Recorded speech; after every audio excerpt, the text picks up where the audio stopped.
Hello, everyone. My name is Cameron Weber. Welcome to our new Hardfire media project called Liberal Conversations. Today's topic is the coronavirus and the Great Suppression, written here in both English and Mandarin. And here's a sign we got when they kicked us off the tennis court. While we were on the tennis court, they kicked us off. So it's liberal discussions. This idea comes from classical liberalism, which is based on free speech, freedom of religion, freedom of movement, and equal rights under the law. These discussions will be made available on our Hardfire YouTube channel, where we have made around 30 shows. Derek has made about 10. Right, Derek? About that, yeah. Yeah. We made the most recent one on public goods. That was a good discussion. We had been recording at the Brick Media House in downtown Brooklyn, which of course is closed now. So now we're doing independently. The main theme of today's discussion is that society is facing a trade-off, or has faced a trade-off, where the crisis is dissipating a little bit. The trade-off, to put it bluntly, is between death due to communicable disease or death due to the suppression of economic activity by the state. There will probably be more questions than answers, but let's give it a try. Today on the show, and in alphabetical order, we'll start with Brad. Maybe you could just say a word about yourselves. And so Bradley will start, and he's our resident conspiracy theorist and believes everyone is in a psychological clampdown. Do I have that correct, Bradley? Yes, unfortunately, yes. Is there anything else you want to say about yourself? I have my bachelor's degree in economics, and I majored in international economics and banking, so it's kind of germane. Yeah, it's right up our alley here. And then next is Derek, a frequent and valued Hardfire partner. Derek. Hi. Yeah. So we're here in our own individual homes because we're locked down, I guess. I don't know. I'm not locked down. Next is Francisco, a fellow PhD economist who is more Keynesian mainstream than I am. Do I have it right, Francisco?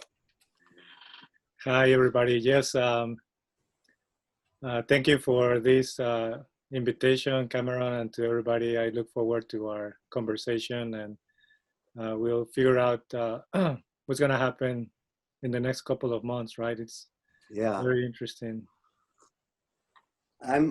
I've been planning on April 27 is when things open up, because the 930 Club in Washington, D.C. voted the best place to see live music on the East Coast, announced a show about 2 weeks ago that they were going to have one on April 27. So I've been kind of hoping April 27. Is that like a speakeasy? I saw the Sex Pistols there. I don't know. I don't know if that answers your question. No, I'm more concerned about whether it will be able to be open. Oh, how would they be able to do it? Yeah, what gives them the right to determine that that's when they're going to do it? That's a good question. Right. Okay, so as everyone's still with me, we still got sound and everything? Yep. Okay. As a host, I would like to point out a few things. Right, so I'm the host. I'm Cameron Weber. I have a dual PhD in history and economics. And before that, I was a diplomat, and I was chief of financial oversight of the U.S. State Department. This is my home. We're hosting the show. Our director is Dr. Chelsea Long. She's the one that determined what Great Suppression means in Mandarin. Let's see, so Economist magazine, first it was this, the world is closed, and then the next week is everything's under control, big government, liberty, and the virus. And there's the you know, everybody's walking the dog, I guess.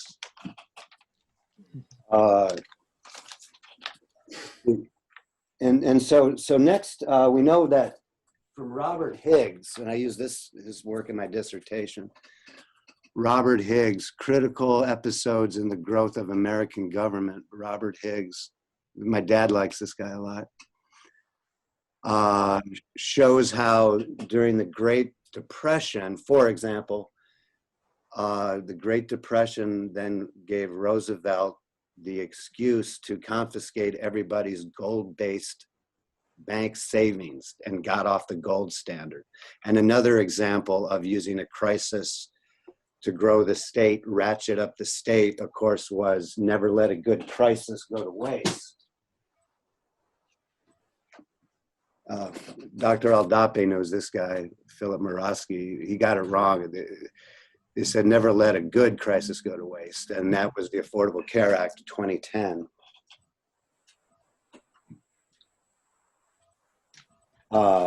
Which the Affordable Care Act of 2010, which was written by the insurance companies. We know one thing, if and when the lockdown ends, is that the state will have gained more power over people's lives. New York Times, if it's in the New York Times, you have to believe it. Pandemic tempts leaders to seize sweeping powers.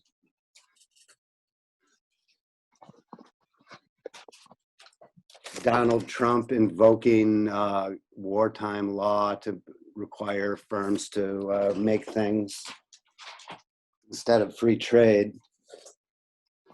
The last point I would like to make here is that the WHO, not the rock band The Who, but the UN organization The Who, supported the mainland Chinese suppression of human rights in order to contain the virus. And note too that our current mayor of New York City, we're all in New York City, right? Doesn't matter where we are, is known to have said this crisis is a good opportunity to nationalize industry. With these ideas in mind, let's hear from our guests if they have any comments they may have on these points.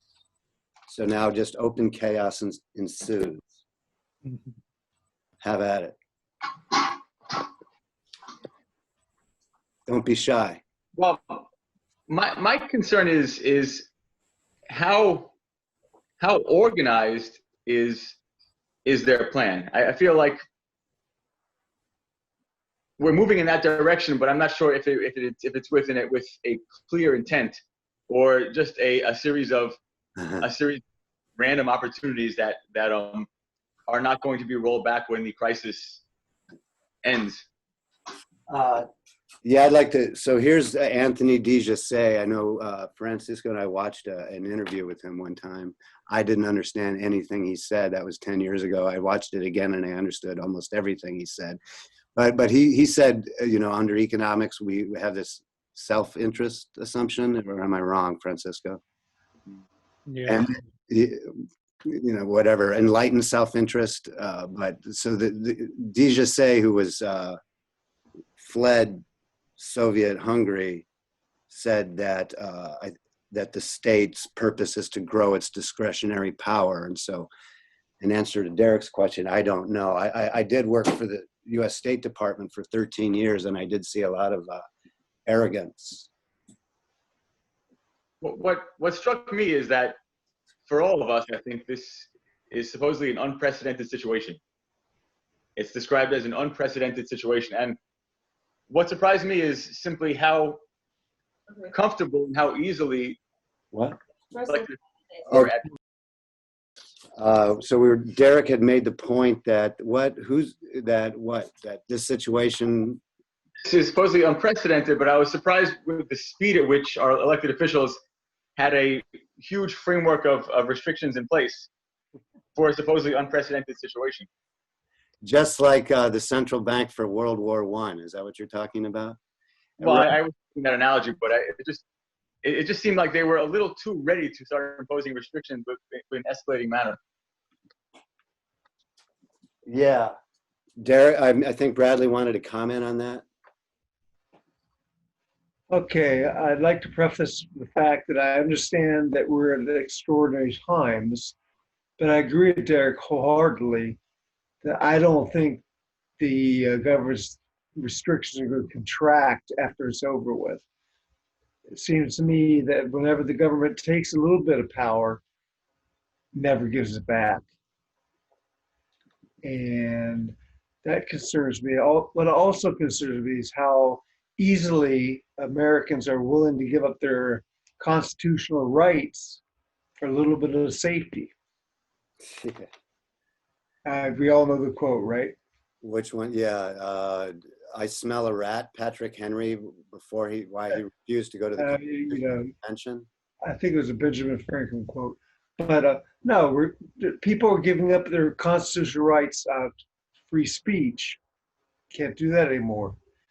They're trying to take away the Second Amendment. They're taking away our right to gather in public.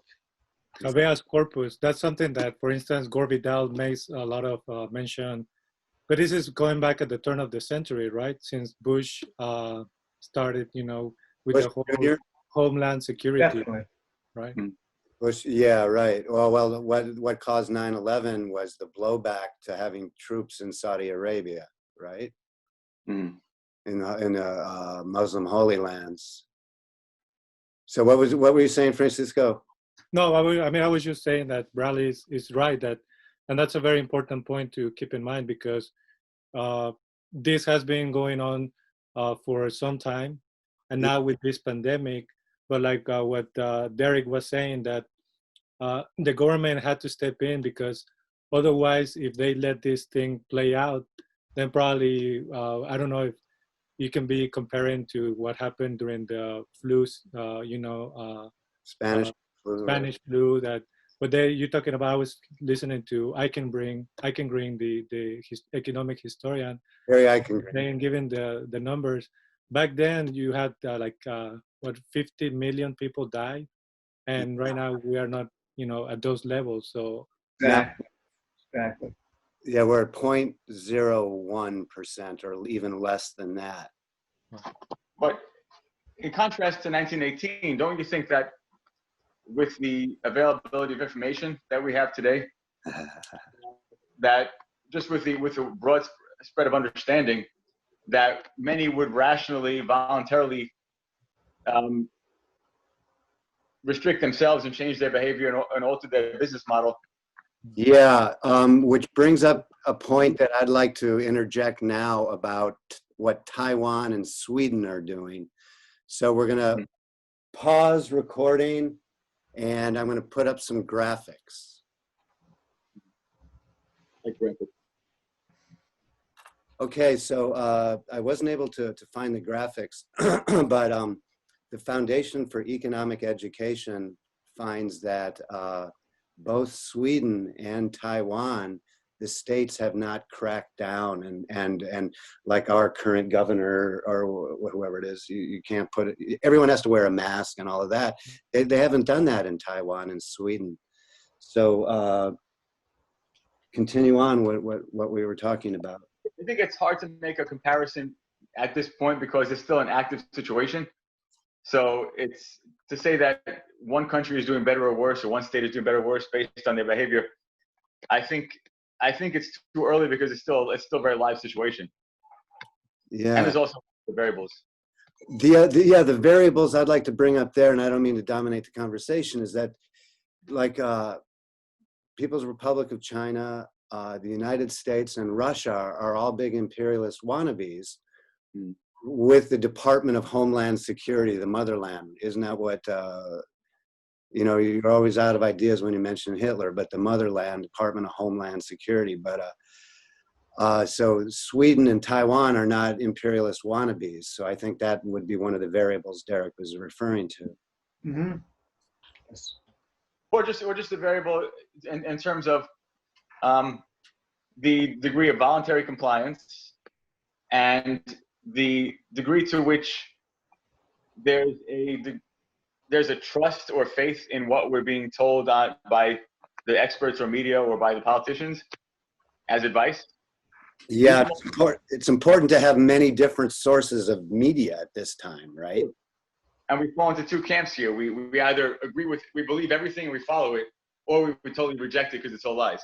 So we don't have very much in between. That's what I meant by this thing is it's a dialectic where you got the pandemic and then the economic crackdown, and what's the resolution, right? Should we just go back, keep going on the script? Sure. Yeah, so, right, what do these countries have in common? They are not huge imperialist wannabes like USA, PRC, and Russia. Maybe as a result of this crisis, it will be more like after the fall of Rome, where society and the economy becomes more decentralized.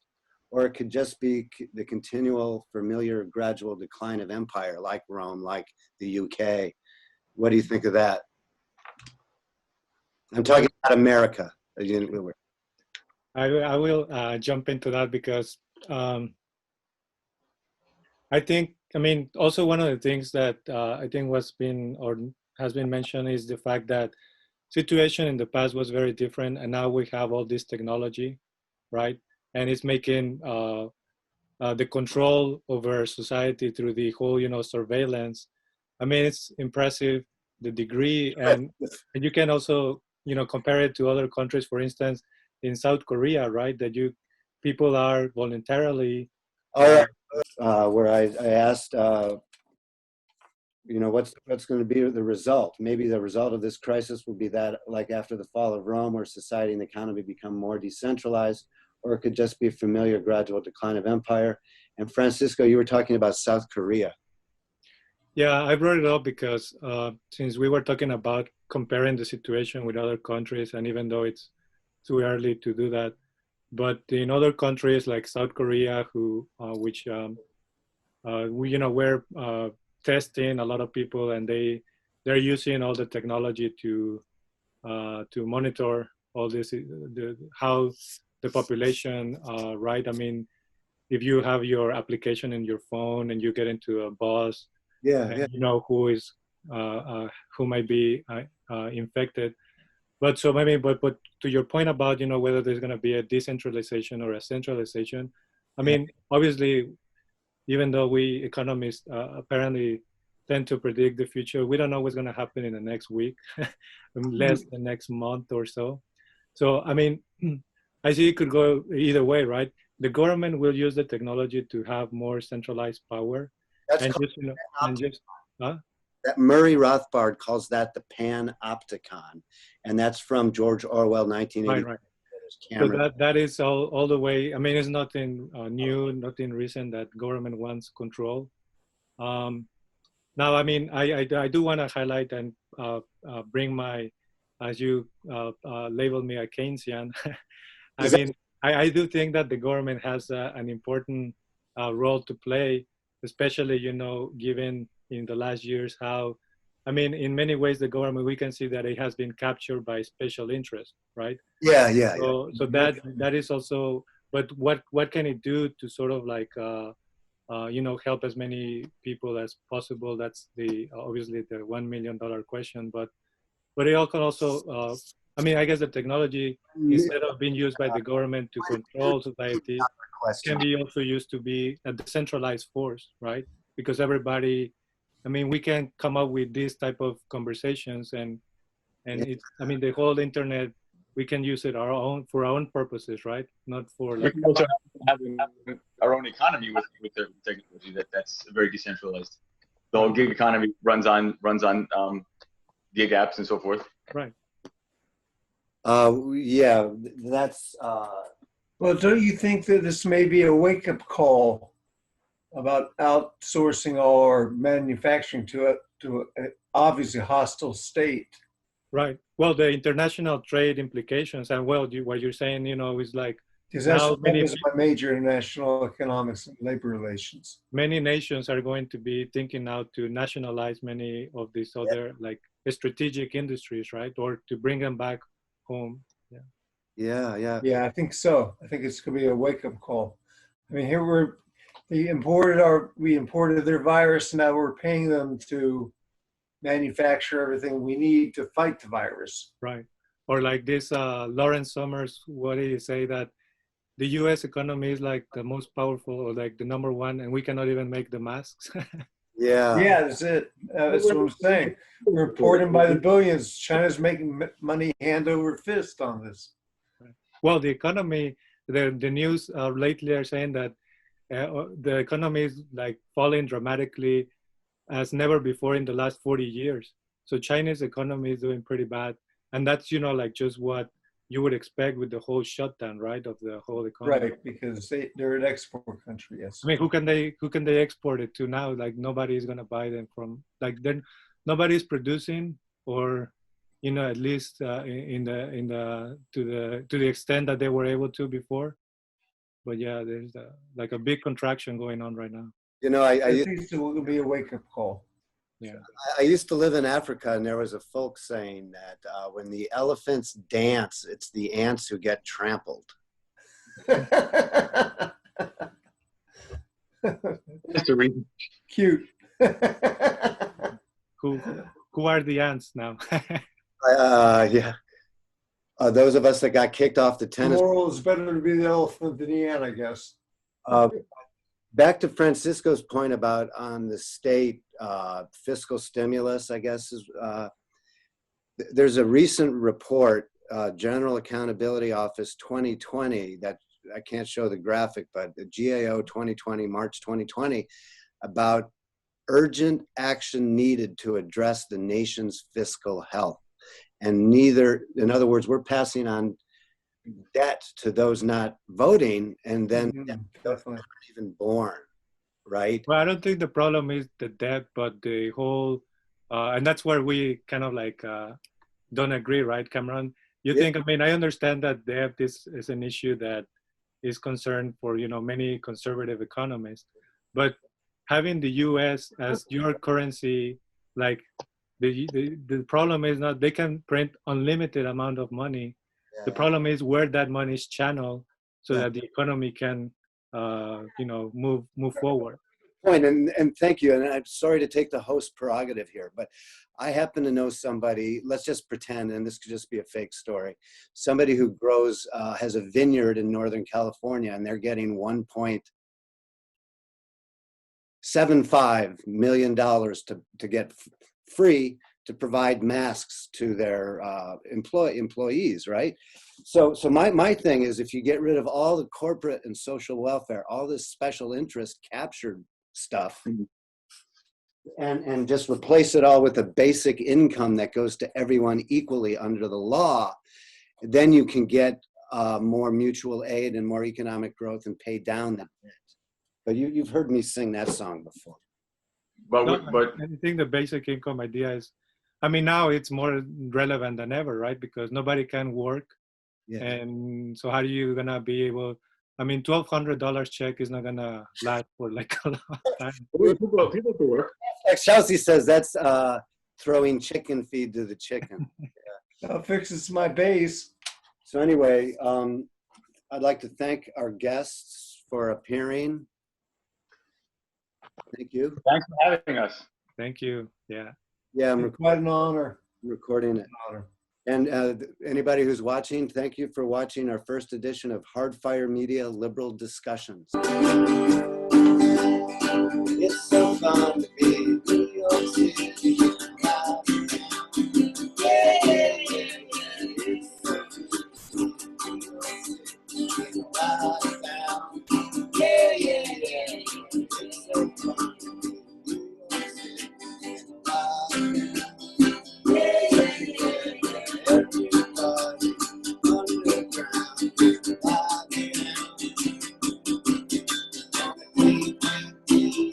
All the time.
essential, essential, essential service.